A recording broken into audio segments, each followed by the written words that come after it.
stock. If you were a writer, you would think of the Three Musketeers, all for one, one for all. The issuer sets a value for future performance when new stock is sold. So if I sell you half of my startup for $1, my future performance is worth $1. That is, my idea is $1, your money is worth $1, and the value of the company after you invest is $2. If somebody acquires a company for $2, you've broken even. So the valuation risk is my idea worth $1? Another way to look at this is take a look at the type of capital being raised. It's equity, how it's raised. Conventional capital structure can be used in a private offering or a public offering. It can be used at different development stages. It could be for an established company or a venture stage company. And deal structure provides no price protection, so there's high valuation risk. A conventional capital structure is a little shot of horrors. Need me evaluation, Seymour. That's from the movie. A modified conventional capital structure is used by sophisticated private investors, especially venture capital and private equity investors. Hence, I call it the VC model. It's conventional because the issuer sets a value for future performance when the new stock is sold. It's modified because of price protection, deal terms that protect investors from overvaluation. The enabler is a multi-class capital structure. Such a structure, some shareholders are more equal than others. This grid I just went through before, modified here for the modified capital structure. So it's used to raise equity in a private offering in venture stage companies, but it provides price protection. The price protection comes in the form of different deal terms like price ratchets, liquidation preference, redemption rights. There's a whole bag of tricks. But the idea is to protect the investor from overpaying in their pre-money valuation. The fair share model applies price protection to an IPO. It's used to raise equity in a public offering for venture stage companies and provides price protection. It does that with a multi-class capital stock structure and deal terms. Put another way, the big idea is to replicate the venture capital model for investors in a public offering, one that's open to any investor. If you compare the valuation risk of these three structures, you'd see on the vertical axis the valuation risk for investors. The horizontal is the capital structure type. You can see conventional capital structure used in IPOs and in some private offerings is way up there in terms of valuation risk. The middle one, modified conventional, is used by VCs to use the deal term to modify valuation risk. The fair share model basically eliminates valuation risk in an IPO. So here's what it is. There's two classes of stock. Both, there's an investor stock, which is a common stock, and that's used to raise money or compensate for delivered performance, and performance stock.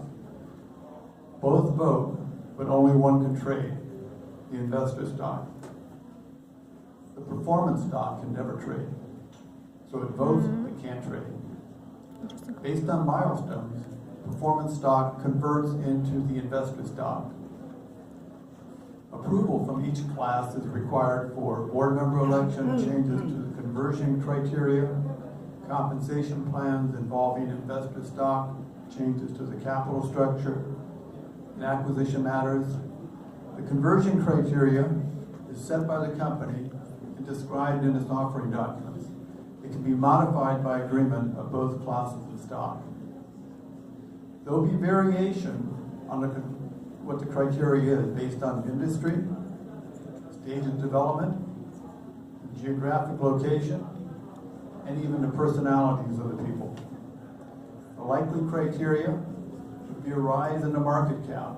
That is, the number of investor stock shares times its market price.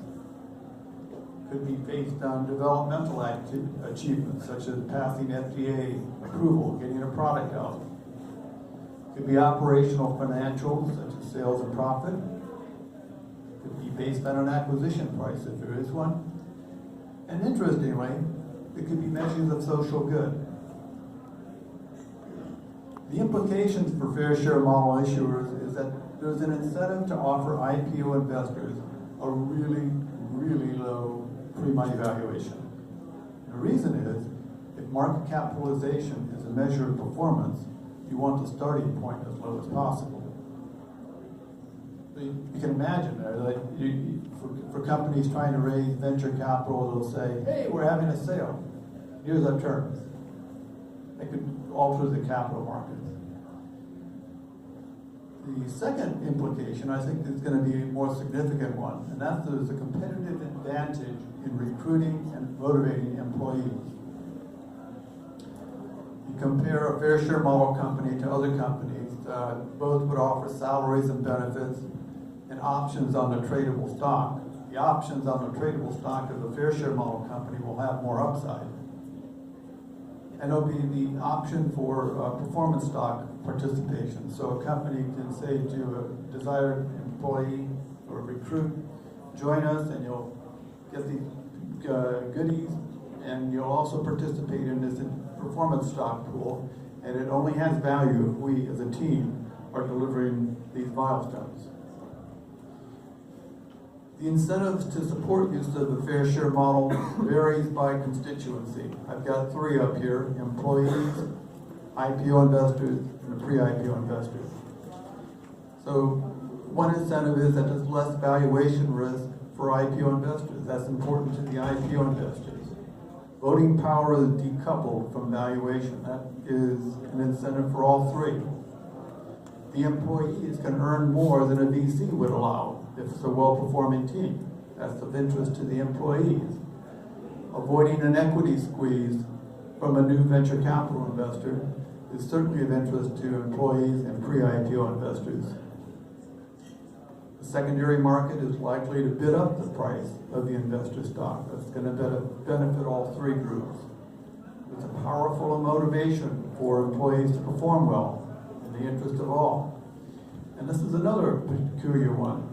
IPO shares can be distributed to achieve marketing goals that would normally require a company to spend capital. If you want to, you have a consumer-based company and you want to encourage adoption of your product or your technology, by allowing your target market to buy a discounted stock, basically, you're creating loyalty to your company, and you're not having to spend marketing dollars for it. So the point is that the interests here are aligned and balanced, and that it promotes a long-term capital perspective, not short-termism. So the possibilities in a conventional market is that the IPO would be about 6 years out. Accredited investors can only invest up to that point, and after that, the post-money valuation will go up, could stay flat, could go down. Possibilities in a fair share model is that the company would go public much earlier, and basically if the company starts to perform well, the wealth is shared between all the three parties, all the three interest groups. So how does the fair share model story end? It's yet to be written. It's just an idea right now. It's got a chicken versus egg conundrum. The challenge is to get critical mass of investor support. That's going to motivate people in the ecosystem who are experts in different facets of capital formation to figure out how to engineer aspects of it to a given issuer. And then, of course, it's going to take time and experience. Companies that use it must like it. David earlier had some nice charts up there, including the product life cycle. So you're familiar with this, the chasm. The fair share model has a chasm, and it's called, I call it the concept gap. And so I'd say that the fair share model, Fairshare Inc. and Fairshare Model both got to the point of defining the concept. Now we have to find out if people like it and if it can really work. It's subject to something called Hofstadter's Law, which is it always takes longer than you expect, even when you account for Hofstadter's Law. And that's a good slide to end up on. The book's on Amazon. I've got a few copies here. It's ebook form as well as print. All right, thank you so much. Big round of applause for our speakers. Как раз он рассказывал, как делается стартап, как это все происходит и как на IPO выходит. Очень интересно. Мне нравится. Окей.